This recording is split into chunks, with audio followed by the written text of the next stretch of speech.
Welcome to the channel. Today on Basketball Network, we have a special guest. We're talking with Jason Richardson, a true NBA legend, known for his electrifying dunks and clutch shooting throughout his entire career. J. Rich played 14 seasons in the NBA, making a major impact on all the teams he played for throughout his career. He's a two-time NBA Slam Dunk Contest champion, becoming only the second player after Michael Jordan to win back-to-back titles. Jay Rich, it's a pleasure to have you on the show and chop it up about hoops and BIG3. Thanks for having me on, guys. You started playing for the BIG3. It's been a few years now. You're sort of a veteran in that sense. How would you describe the league's evolution of over the last couple of years, and what are some of the biggest changes that you noticed in terms of competition, organization, and overall energy, within the franchises and in the league itself? Well, I think the first thing that I'm noticing is I'm getting older and there's younger guys coming in, so it's getting tougher every year. But just going into my 6th year with the BIG3, it's been amazing. The league has come a long ways. It has gotten better. It has brought new rules in, like bring the fire where you can challenge instead of just going to the video monitor. It's one-on-one. You get a stop, no point. You score the ball, the bucket's good, you get the ball back. So it's just amazing that some of the things they are putting incorporating into 3-on-3 basketball, adding the 4-point shot. And then having this year with a lot of guys coming in, Montez Harrell, my teammate, Dwight Howard's coming in, Joe Johnson. It's going to be a tough league, but I'm very excited and looking forward to the league starting. Yeah, you're entering this season a little bit differently as a captain of Chicago Triplets. What are your personal and team expectations heading into this year? And you talked a little bit about this new direction the league has took, and maybe talk a little bit about this city-based franchises, and will it bring more rivalry to this competition as well? I think it does. I think we are actually playing for something a little bit more. Now we playing for your city that you're representing. And for me, representing Chicago, the history of Chicago basketball, even, with the Bulls, but just some of the guys that came out of there. It's a very big basketball city. So you want to go out there and play your hardest to try to win. And every time you step on the court, the only goal you have is to win a championship. And that's always the goal. Even if I didn't have any chance to make it, trying to win a championship in the NBA, that was what you played for, is to win games. So my expectation never changed going to the BIG3, especially going into my 6th season. Had never made it to the championship game, got it to the Final Four, but never made it to the championship game. And hopefully this year with the team I have and Dr.J coaching me for the 6th straight year, we hopefully can pull it off and finally get the trophy that's named after him. And BIG3 is now kind of it's every league, everything that you do in life, it takes time until people catch on it and actually see the value in it. For the fans that still haven't watched the BIG3 yet, what would be your advice, or why would they tune in? What's your take on this, and what makes the BIG3 special, and what does it offer that even traditional 5-on-5 basketball might not offer? Well, it's just the high pace turnaround of the game. It's not a lot of stoppage in the game. It's a lot more physicality, especially you older guys that played in the NBA for us. A lot of former players who played in the NBA. So it's a little bit more of a physical game than what's been playing in the NBA right now. So if you're a basketball purist and want to see some of this original basketball and not a lot of flopping and not a lot of fouls getting called, you would like the BIG3, because it's very tough, it's very physical, and it's very high pace. And if I may, when I watch the games, it really brings me back to when we used to play on the streets. It's just pure just pure hoops. It's just basketball. Okay, you have certain rules, but it brings that emotion, where I guess when you started playing basketball, you started playing on the streets as well with your friends, 3-on-3, 5-on-5, whatever that may be, but it brings that old school kind of feel to it. It does. And, I think there used to be a lot of, basketball tournaments where there was a lot of 3-on-3 basketball. So for me, it's cool because that's why I grew up, started playing basketball. It was these 3-on-3 tournaments. And now in my older age, I'm still playing basketball. I still love to do this. And to be able to play 3-on-3 is just like it's a full 180, like 130, 360. I mean, just coming back to the beginning of where it's all started. Mm. Yeah, you played with a lot of legends during your NBA career. You've been around the league for quite some time. Which of the former NBA players or even current guys do you think you could thrive in this 3-on-3 fast-paced basketball? And according to that, who would you like to see join in the future, maybe? Man, I mean, anybody could go play 3-on-3 that played before. It's such an easy game to get adjusted to. I think the toughest part about 3-on-3 is more ground you got to cover. We're still on the NBA size regulation court, but you cover in that half court with three guys, which is a lot of space to cover. So you have to be really good shape to do it. But I would love to see DeMarcus Cousins come. I would love to see Carmelo Anthony come. I would love to see guys that just getting out the NBA and still had that competitive edge to come play once a week for 8 weeks. It just really would help the league. It would help fans, see some of their favorite players. And the job Ice Cube do with putting this league together, having entertainment there, making the games exciting, making the games physical. It's definitely something you want to watch and be a part of. And you mentioned something that's, I think, very crucial is preparation. Like, how do you what do you personally do to stay fit and be on the top of your game when it comes to Big 3? Like, what is your preparation like? What does your preparation look like?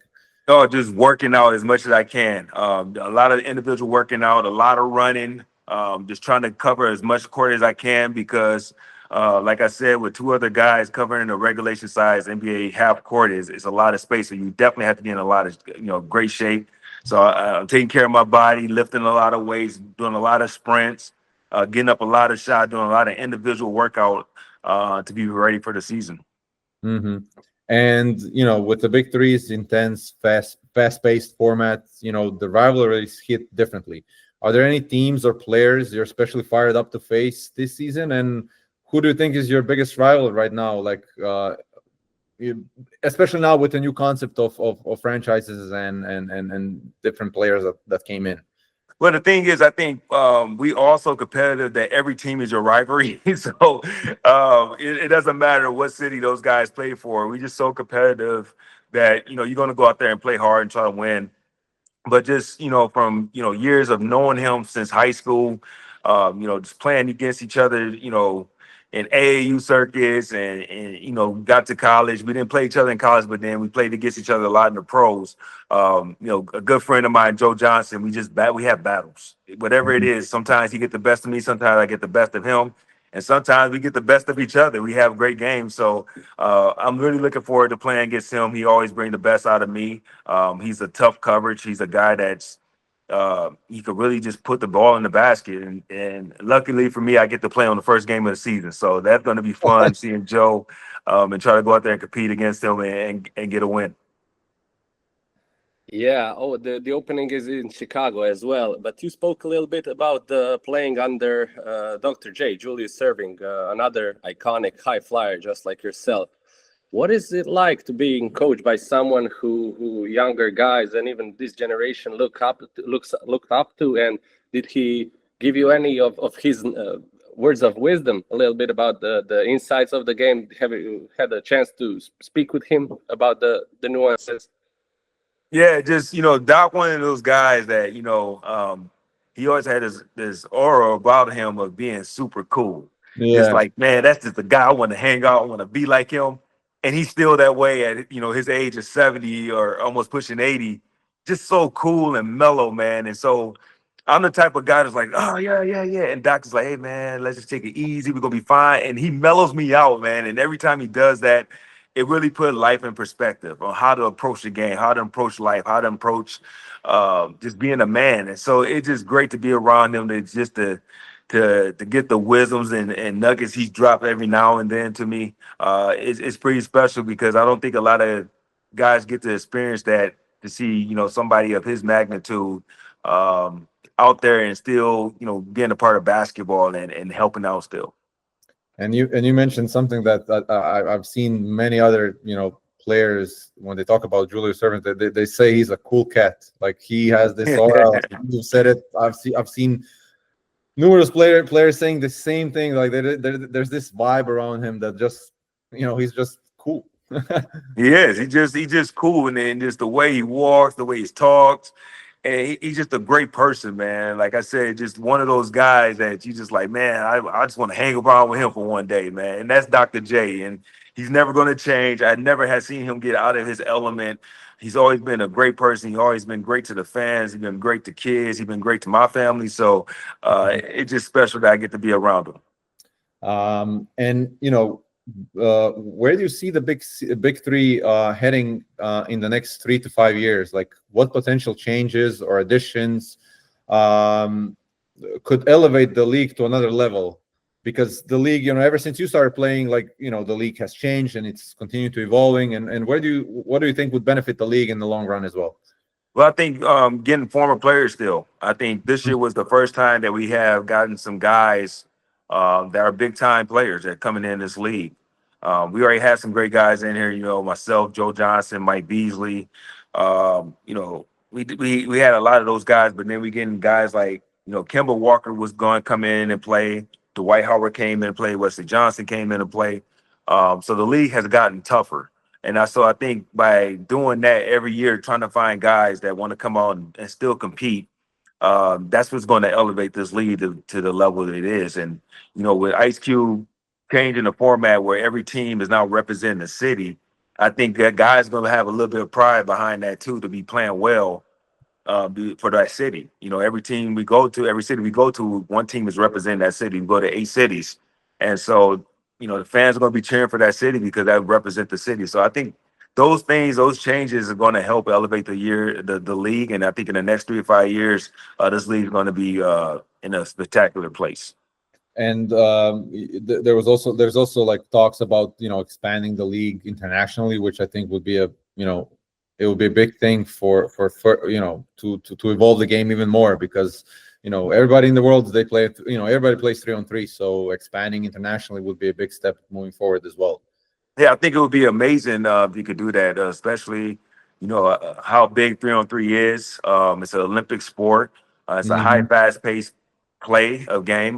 We went to London 2 years ago. We had the All-Star game, the championship game there, and had a great fan base. So I think just getting it out there and traveling over to different countries and getting the word out about the Big Three is only going to help, you know, basketball, 3-on-3 basketball, but also help this league too. Absolutely. I want to jump a little bit about the current NBA. Let's talk about hypotheticals. Prime Jason Richardson in today's NBA. In a league filled with like pace and space, positionless basketball, you know, athleticism. What kind of stat line are you putting? I think I'll be putting up the same stat line I was doing when I was playing, you know, somewhere around 20 points, you know, 5 or 6 rebounds. I don't think I'll be going like, oh man, I'll be averaging 30. No, I think I'll be averaging the same. Because the league is so skilled, it's so open. Maybe go up a few more points. But I would definitely probably be successful in this league. I could say that. Yeah. You dropped 42 in the playoffs, your career high. You averaged like 23 points, north of 23 points, 20 points, multiple seasons with 20 plus points, but you never made an all-star team. When you reflect on your career, do you feel a little bit underrated, and do you feel like you deserved maybe in that 1 year that all-star nod? Yeah, at times I do think of that I should have been an all-star, but you know, back then, you know, 15, 20 years ago almost, being an all-star was a little bit different on how they select now. When you was an all-star, not only were you having a great individual season, but your team was also successful too. Your team was winning games.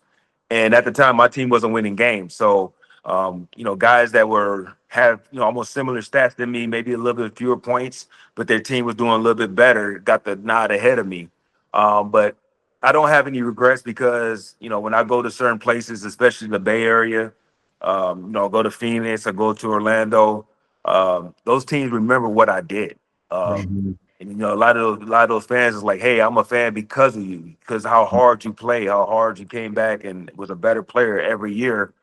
And that gave me some justification, gave me some good feelings that, hey, I did leave an impact. And that means more to me than just an all-star appearance. That, hey, I made this fan a fan of the Golden State Warriors because I played.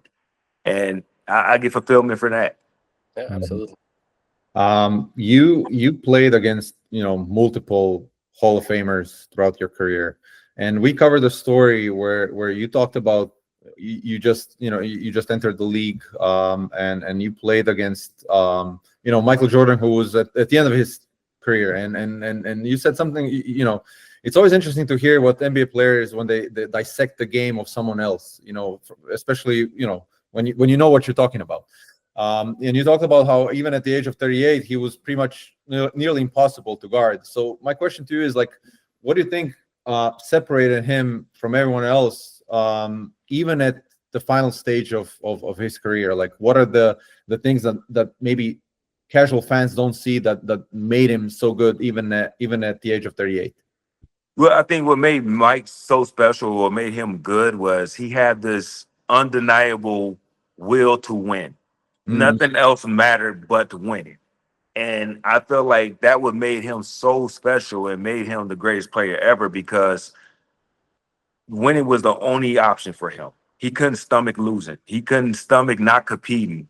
And it was just amazing that, as a kid, I watched this guy and then I actually got the opportunity to play against him. And it was just the whole thing inside of him that he knew he was better than you. Even at his prime, he knew he was better than you. But when it was all said and done, he was going to will himself to win a game. He was going to will his team to win games. And that's what made him so special. And that's what made him so dominant. And that's what in my opinion, makes him the best player ever. mhm. Yeah. Absolutely. You and Mike both have a terrific resumes in the slam dunk contest, and you won back to back in 2002, 2003. But nowadays it feels like the NBA weekend, you also as well, the slam dunk contest has lost its spark. And you, as a two-time champ, what were some of the things you would do to bring it back to life? We saw this trying to implement the four teams, and now the team world versus the Americans. But I want to hear from you specifically. How would you bring it back to life a little bit more? Well, the dunk contest is going to be hard because now with social media and they have competition now. They have professional dunkers, and these guys are doing some amazing things. No disrespect to them, they're doing dunks I never seen or never Mhm. tried, or even as will attempt to try to do. And it's just amazing to see what these guys are doing. And I think it's an unrealistic expectation for NBA players to almost do what those guys are doing. And a lot of people don't understand as NBA players, we're not sitting there working on dunks. We're working on our craft. We're trying to win games. So, like for me, if the dunk contest was this weekend, today will be the first day I'll start thinking about it and have a routine on what to do on Saturday, even though today is Thursday. I took 2 days. That was it. Where, these professional dunkers, they're constantly in the gym coming up with new stuff, new dunks, new tricks, working on how to get this dunk, how to complete it. It might take them 30 times to do it, and they get the competition, they got it down. So it's really tough because every dunk has been done, and you have the professional dunkers that kind of sour in the NBA dunk contest. So it's going to be hard to try to get it back to where it used to be, what it was meant to be. I don't know. Everybody think, hey, what if we get the stars? What if we could get John Moran and Anthony Edwards? That would be so cool to get those guys in it. But I still think it's the fact that social media and the professional dunkers had almost kind of tanked the dunk contest now. Mhm. So you don't think that getting big time players like John Morant and, for example, No, Zion would save it? You think that it's a totally different? We no. just live in a different era. I think we're living in a different era. And I think even if you get those type of guys, I think our expectation for them to do something crazy Mm, uh, is unrealistic. And I don't think it's fair to those guys because um, that's not what they're sitting there working on. They sitting on there working on how to win games, how to get better, how to work, get my jump shot to fall down. So uh, I, I don't care if you can try to get LeBron to do it. It's just not going to do anything for the dunk contest. It just we're in that era right now where maybe if we let it go for a couple of years and hey, they done that before and came back. We had an Aaron Gordon and Zach LaVine dunk contest. So you just never know. But I just think it's hard right now for it to be the center of All-Star Weekend. Mhm. Yeah, makes sense. Interesting. Something that I wanted to quickly ask you is like you throughout in the last, I would say, few years where you made some guest appearances on some podcasts, you shared crazy stories about being teammates with Shaq. And like every time I would see one of those, it was just hilarious. It was like I never thought like this could be possible. Like it really sounds like a scene from a movie every time you share one of these stories. And so my question to you is like, which moments from those locker room antics stands out to you the most? Man, it just you just can't. It's hard to just pick one because they all have their special place, man. Especially with a guy like Shaq.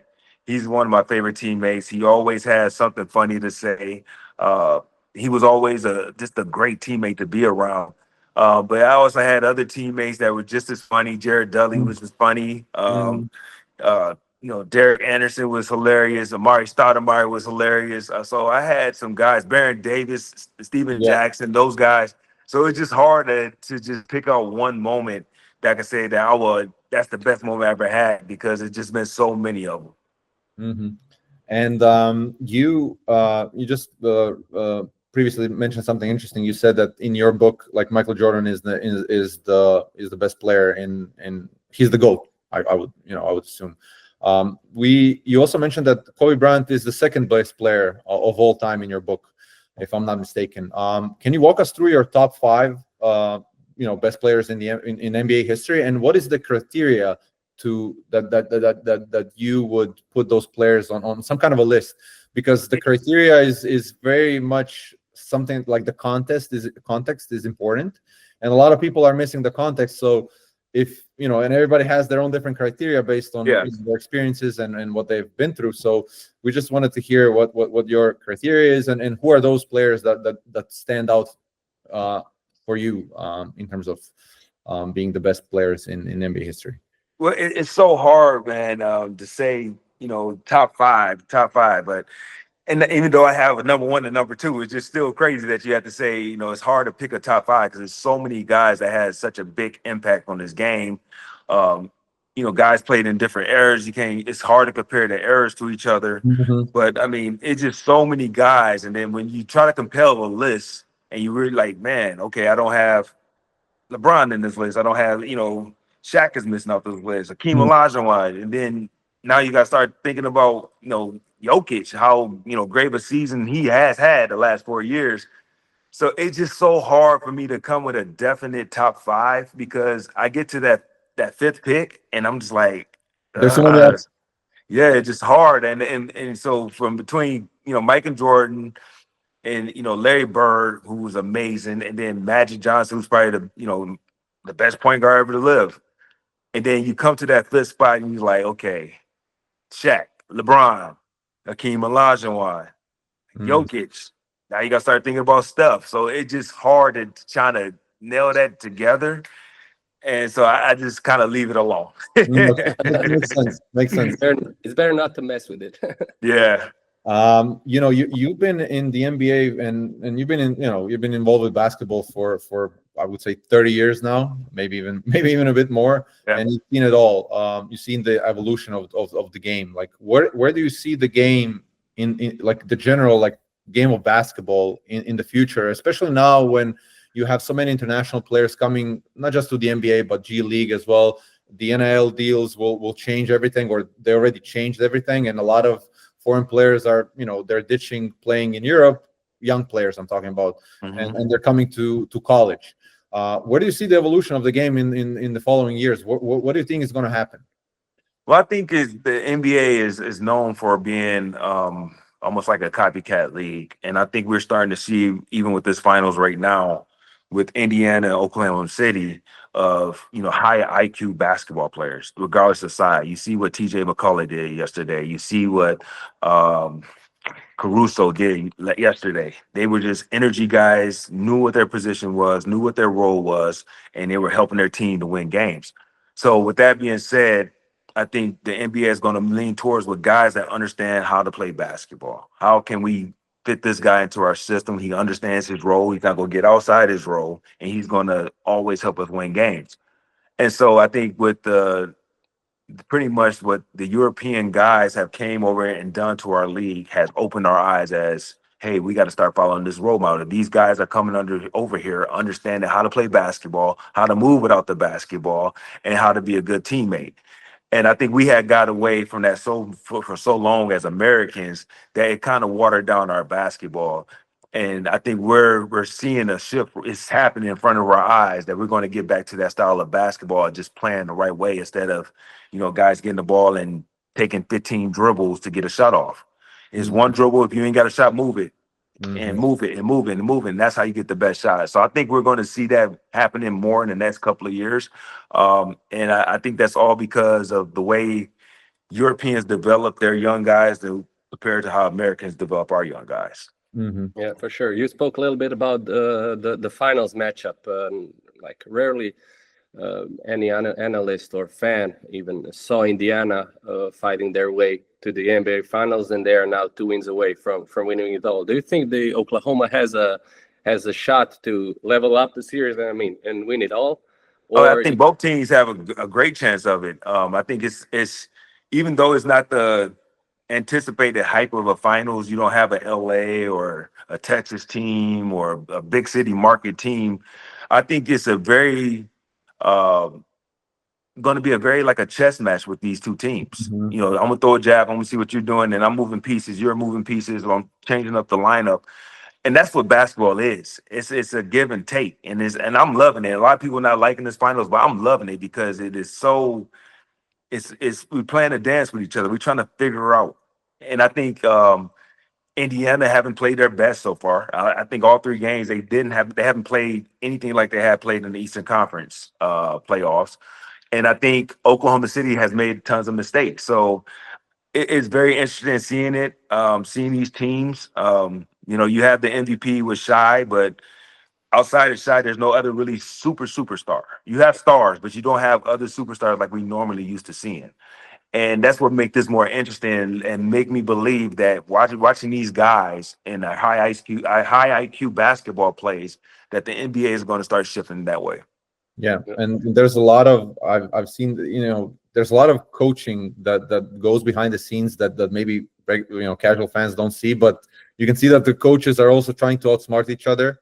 Absolutely. And what I love about this whole finals, if you're a basketball purist, if you really love basketball, this is the best finals that you can see. Absolutely, you're absolutely right. And it actually proves that basketball is a team sport where you don't rely on superstars. Okay, they can get you to a certain point, but you need 7, 8, 9 players to get the job done. Well, the thing I'm liking about this finals too is neither team is solely relying on 3-point shooting. Oh yeah, you got both teams that are literally getting to their mid range, and I'm loving every bit of it. I mean, I love that teams are figuring out 3 points, but they're not dying by the 3-point line. Shea is probably in the last 15 years one of the best mid range shooters I've seen. And you're seeing what Tyrese is doing. You're seeing what Nimhard is doing. You're seeing all these guys get into their mid-range game, which is such a beautiful shot and a tough shot at the same time that it's almost becoming a dying art. But as a guy that lived in that era where mid-range shots were money, it is so great to see, NBA teams get back to that. Yeah, and when I saw players not switching and actually fighting through screens, I couldn't believe my eyes. I thought absolutely. What am I watching here? What is going on? You're watching real basketball. That's what you're watching. Yeah, exactly. Yeah, I mean, and everything. Like I feel like everything it comes and it goes. So I think this is a blueprint of something that we're going to see in the future, and I'm pretty excited about it, honestly. Absolutely, that's the basketball that we learn how to play. Yep, and that's what you're seeing. I think you're going to see even this whole playoffs before the finals. It got a lot more physical. Yeah, there wasn't a lot of touch fouls getting called. They were letting guys get to the basket and get bumps. Basketball is a contact sport. It's going to happen. So I'm excited to see the league move forward past this playoffs and allow some of that bumping and toughness to come back into the league and seeing guys getting back to their mid-range shot. I'm excited. Maybe they're learning something from the big three, because that's what the people want. Absolutely. And so are you getting mentally ready for the start of big three? I mean, it starts very soon. Like, did you start with the whole preparation thing, or that comes a few days before? It comes a few days. It comes a day before the game. You start really thinking about it. But being at my age, I'm 44. This is my 6th year in the big three. I'm just worried about the day after the game, because Oh, you're tired, your body hurts, you're sore, your knees are aching. And I'm just like, man, how can I prepare my body for this right now? So, Yeah. but once you on that court, man, you're just playing. You've been yeah, doing this for so long, and you just you blank everything out, and you just out there competing. perfect. That's Absolutely. that's the only way to go. Absolutely.